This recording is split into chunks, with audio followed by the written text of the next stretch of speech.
Please welcome to the Southern Soul stage, your host, Tony Morris. Hello everybody, and welcome to the latest episode of Southern Soul.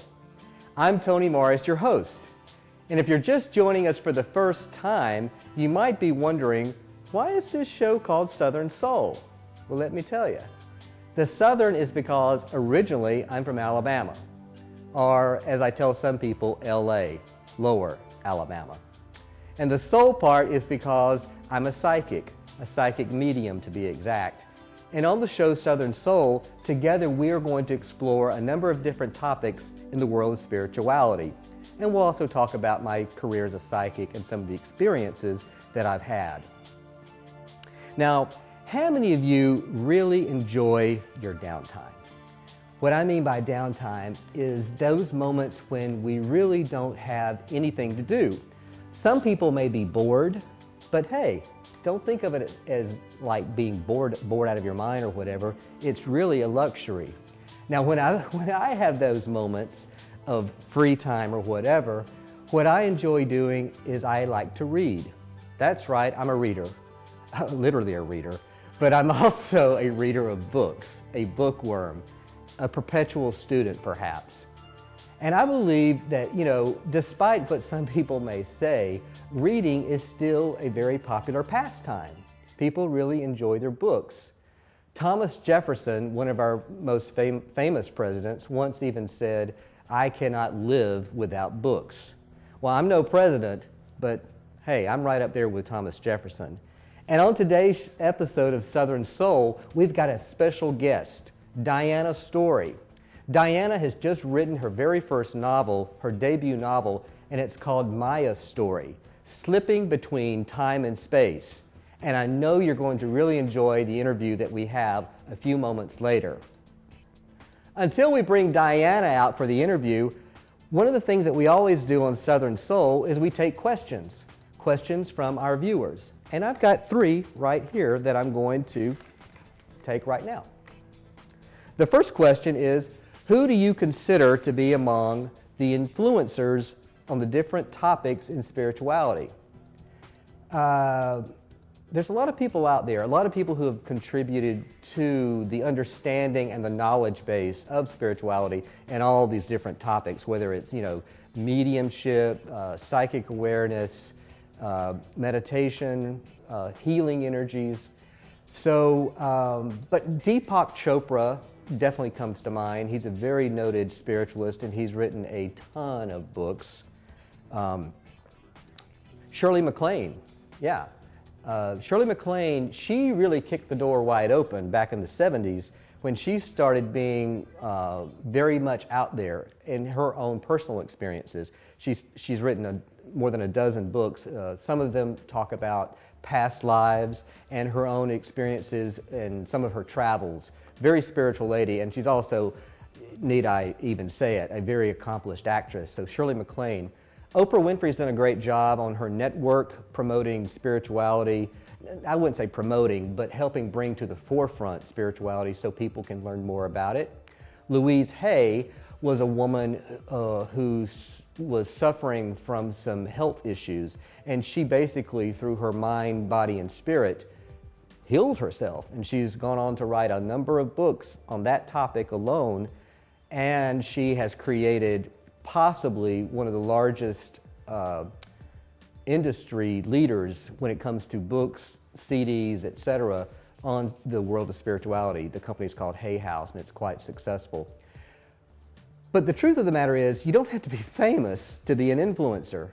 You can be a spirituality influencer just by being you and sharing your thoughts and your experiences with other people.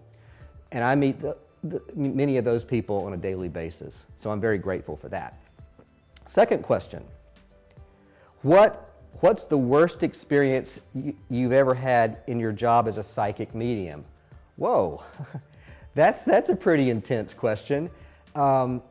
Now, I know we all have issues with our jobs. Sometimes they don't go as smoothly as certain days. And one of the things that I actually like about my job, whenever I do consultations for clients, is that I really don't know what may come about. So there's a level of unexpectedness, a level of surprise, but in the long term, it's all about helping people. So I really don't have a worst experience as it relates to my job per se. Now, when I had my initial training, that's a different story. 9 years ago, when I had my discovery of my psychic gift, I went through I would say three weeks of what I called my spiritual boot camp. And yes, there were moments where I was certainly frightened because I didn't quite understand what was taking place. But at the same time, yes, there was a dichotomy going on here. At the same time, I was also quite fascinated because I knew for it to have that level of intensity, it had to be something important. But hey, I kid you not, there were moments where I was shaking in my sheets. I said sheets, shaking in my sheets. So that might have been perhaps the worst moment just because I was a little scared about what was going on. Okay, question number 3. Have you read any good spirituality books lately? Well, actually, yes, I have. I just finished one written by Edgar Cayce. Edgar Cayce, as some of you may know, is considered the grandfather of the modern day psychic movement. And what Edgar Cayce did in his career as a psychic is he would go into these self-imposed deep trances, and he would do medical readings for a number of clients. And all these were pretty accurate. And all these readings and all these client case studies have been well documented at his federation here in the United States. He has his family continues to run a nonprofit based on his work. He passed away in 1945, but he has all his books and all his documentations of his case studies have, like I said, been chronicled.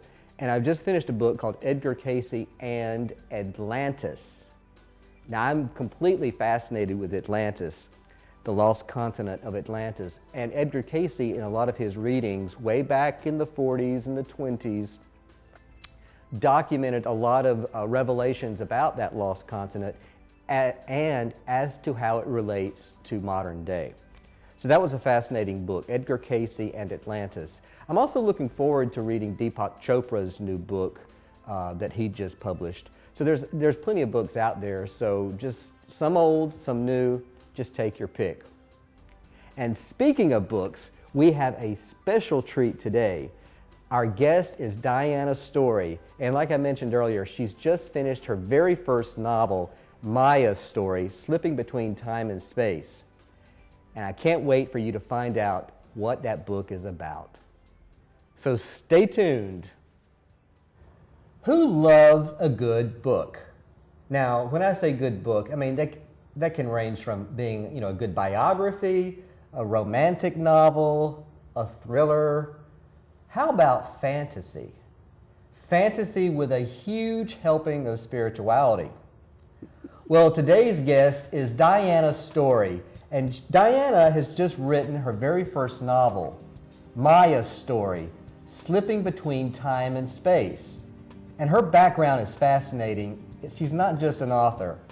She's got a television industry background, she's an artist, and she's spent 40 years studying metaphysics. So today, please join me in welcoming our very special guest, author Diana Story. Welcome, Diana. Thank you, Tony. Thank you. I am really thrilled to be here. Not exactly thrilled. I'm really more comfortable behind the camera than in front of it, but I'm delighted to talk to you. Oh, great. And like I said, she spent many years working in the television industry, so Right. Being on the set is nothing new to her, or being behind the scenes is nothing new to her. But she's written this great new book called Maya's Story, Slipping Between Time and Space. I've read it, I couldn't put it down, and I had to have her on the show because, like I said earlier, it has a huge heaping dose of spirituality in the book. Speaking of the book, what inspired you to write this novel, Diana? My late husband. My husband was in the television business, and he had spent many years writing scripts, telling stories. And after he died, about 3 months after he died, he came to me in a dream. Oh, I love this. Came to me in a dream, and he said, there's something in my material. At the time, I was packing it up to send it to UCLA. They have a lot of his material there in their archives. And I was packing it to send it off. And he said, don't send anything off yet until you look at it very, very carefully. There's something there that you need to write about. Problem is, I was absolutely terrified of writing. I had an absolute phobia about writing, and the thought of writing anything that was just horrifying to me. But I found something that interested me, and it took off from there. It took on a life of its own. It was literally something that had to come out. I really had no choice in the matter. I can't take credit for it.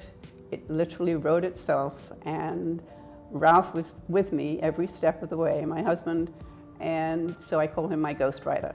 Yeah, I love that. I mean, Ralph Story was a very famous television veteran, producer, personality, and the fact that he came to you in a dream state and communicated with you to write this book, I just love that. I just love that. Speaking of the book, Maya, who's the heroine, right, the title character, she's from a town in the book just north of San Francisco, a small town, but her experiences are really out of this world, which leads me to the question, can you share with our viewers what the story actually entails? Yes, but it is a story of cosmic proportions, literally cosmic proportions. And because of that, to prevent myself from rambling off and going in a totally different direction, I put down some notes last night. Yeah, hey, good, so go for it. Let's talk about some of the main points of the book. And I'm going to put on some glasses here so I don't have to squint at you. Join the club. This is a tale of 3 generations of women who hold the fate of the world in their hands. Maya, the youngest and my heroine, is descended from mystics and is being groomed by her grandmother to become the next priestess in the Egyptian line of druids. Now, Maya has to survive terrifying initiations to earn the protection of the sisterhood. Survive? Yes. Survive? Yes, right. What do you mean by that? Right. Well, I don't want to give away the whole story, of course, but she's going to be buried alive. Okay. Yes. And she has to swim in the Nile with Sobek, the crocodile god. this is no ordinary girl. No, no. Okay. And she is going to be attacked by lions. Okay. But Keep going. She has to get through these initiations so that she'll have the protection of the sisterhood. She will need that in the final battle. There's more? Oh, there's a lot more. Okay. Okay. There's a lot more. There's an evil energy. The Dark Menace has been hiding in the shadows for many years. Seeing the chaos and fear around the globe, he seizes the opportunity and manipulates the world's leaders, increasing the bloodshed. And I really mean manipulating the world's leaders. The Dark Menace lives off blood and exacerbates the destruction. It doesn't want to annihilate Earth. It wants to perpetuate the killing, becoming stronger with each new atrocity. I don't like this guy or this Dark It's Menace. an energy. It's an energy. It's. I've read the book, yeah, but right, I didn't like it from day one. There always has to be a balance. Always has to be good and evil, and we all have good and bad within us. And finding that balance is what we're here to. Makes sense. Yeah, to learn. So now we bring in Magnus, the Milky Way. Okay. Magnus is the patriarch of the Milky Way, and he's alarmed by what is happening on Earth. He's afraid that an overheated planet might spin out of control and affect the cosmos. I think he's going to be right. Magnus contacts Maya's grandmother and offers to help, and offers the other constellations help as well. Wow. So this is basically a good versus evil story, but with a lot more aspects thrown in. As I say, it's global proportions, cosmic proportions. Wow. And when Maya and her family are helped by the constellations. They become a fearless army because they have to battle the dark menace. But this evil energy is a formidable foe and is not easily defeated. Okay. Thank you for that overview. I've read the book, folks, so she did a good job recapping it without giving away too much of the story. Oh, of course, we have to give everybody a tease. Exactly. As an author, and I know this was a labor of love, you said you had to get it out. Right. Did you pull from your own experiences when writing this novel? Oh, definitely. I've had a very varied work experience literally from working at the Olympic Auditorium, and probably most of the readers don't know what the Olympic Auditorium is. In downtown Los Angeles, there was an Olympic Auditorium, and there was a female boxing promoter. Yes. Boxing? One of my very first jobs when I came here was working with the boxers, wrestlers, and roller derby people.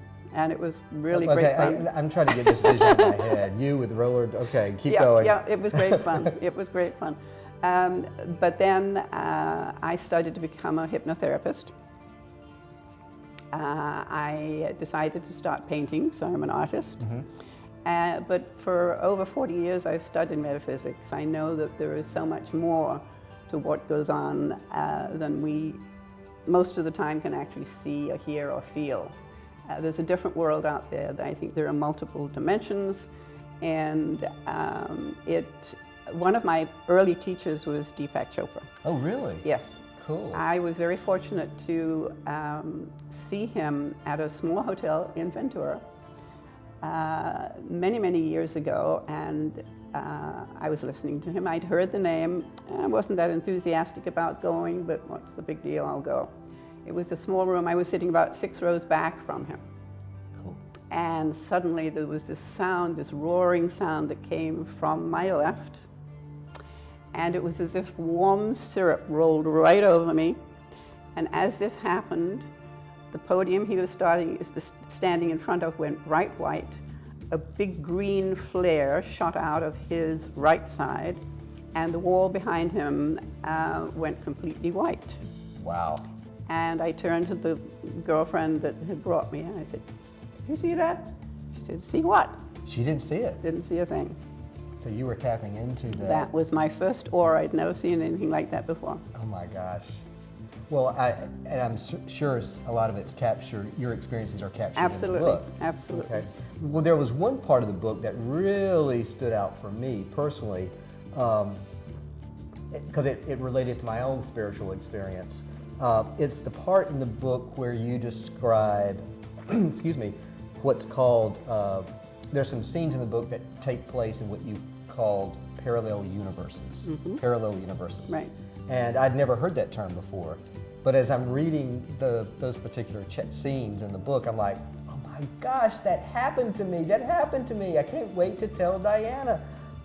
Can you elaborate on parallel universes for our viewers? Yes, well, I think probably the first person that I learned the term from was Deepak Chopra. I was at one of his workshops, and I was explaining, I had been to a different teacher and had experienced seeing the etheric cord.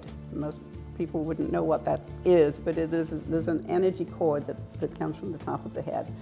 And I was able to see it rising literally from the top of the head up to the heavens from all of the people who were in the room. Wow. And so I said to him, well, what is this? Is this, said to Deepak Chopra, is this a mass hypnosis? What is this? And he said, well, everything's an illusion.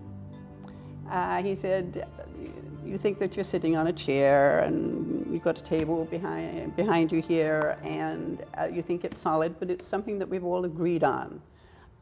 It's really just a bunch of vibrating molecules. Mm-hmm. And so thinking about parallel universes, I learned later that there are different universes, and you can literally morph from one to the next. And a very, very I know good. what she's talking about, folks. Okay, A very, very good book to read. It gives you more information about this. Brian Greene, he worked in Santa Barbara at the university in Santa Barbara for some time, and very, very well known. This is called The Elegant Universe. If anybody's interested in finding out more about parallel universes, he is amazing. String theory, quantum physics, but he explains it so simply.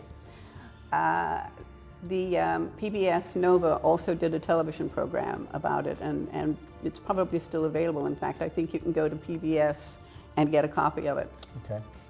That will tell you a lot more about Well, parallel thank you universes. I'm fascinated because what happened to me, 9 years ago was very similar to what happened to her character Maya in her book. What some of the experiences that she had to survive, the Right. choice of your words. Right. And as I was reading those, like I said, those segments, I was like, my gosh, I was in parallel universes and I had no idea the whole time. Right, So, right. After reading the book, I'm a reader, I love to read books, and I know other folks have read the book for sure. You leave the reader wanting to know more. Of course I do. So, I'm a writer. are there any plans for a sequel? I mean, there's got to be something. I feel there's a continuation or something going on here. There's definitely something going on. There are going to be 2 more books, so it's going to be a trilogy, but I think what is going to happen before I write the second book is so many people have said to me that this book is so visual that it needs to be a movie. I saw a review on Amazon Yeah. where someone or several people actually said that. Mm-hmm. And that possibly a partial animation movie. And Rona Barrett, who is used to be a critic on television and movies, said that it is possibly another Avatar. Wow. So there are all sorts of things in the works, and it's very exciting. Wow. Well, I can't thank you enough for being our special guest today on this episode of Southern Soul. Like I said, her book, her debut novel, Maya's Story, Slipping Between Time and Space, is a literal page turner. You can actually find it exclusively on Amazon, so make sure you check it out. Thank you again, Diana. I really appreciate your taking the time to be with us. Thank you, Tony. I've really had a good time. Okay. Hold on, folks. We still got one more segment of Southern Soul left. Thank you, Diana Story, for joining us on the latest episode of Southern Soul and for sharing your new book, Maya's Story, Slipping Between Time and Space. Now, this is my favorite part of the show. I call it the Little Red Wagon segment. And how do you like my new shirt? Thought it'd be appropriate for this part of the show. Since we've been talking about books today on Southern Soul, I thought, why don't we start a Southern Soul book club? And the Little Red Wagon is going to help us. Think about it. When you were a kid, your little red wagon was probably your first toy. And so you put your dreams, you put your aspirations, you put whatever you wanted to experience in life in your little red wagon. And you pulled it along. And on Southern Soul, we talk a lot about spirituality. And today, specifically, we've been talking about books. So how about this? When I mentioned earlier about starting a book club, or maybe creating a virtual one, what we're going to do, or what I'm going to suggest that our viewers do, is write down 3 different topics of spirituality that you might be interested in.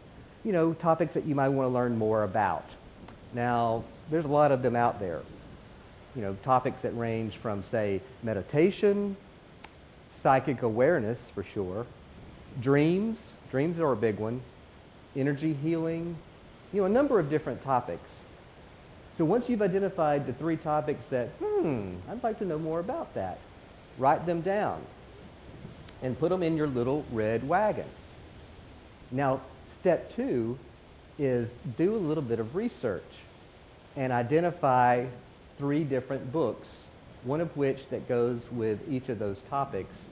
Find 3 books that you can read.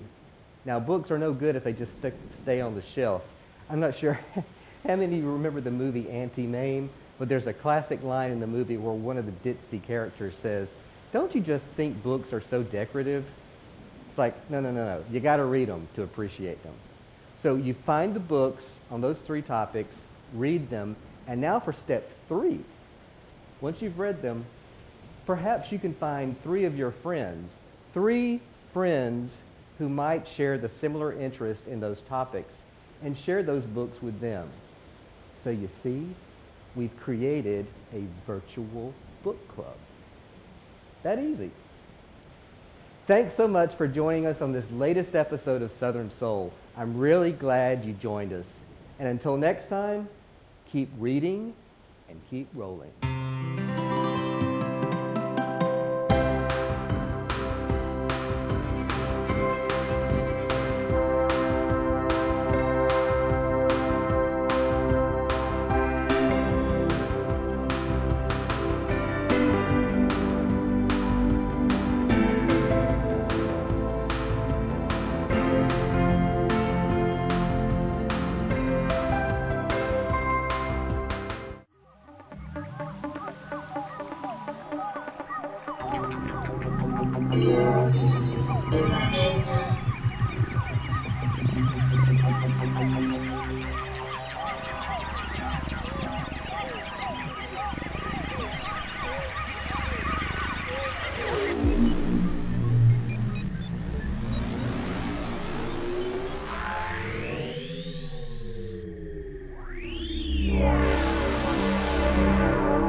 Oh.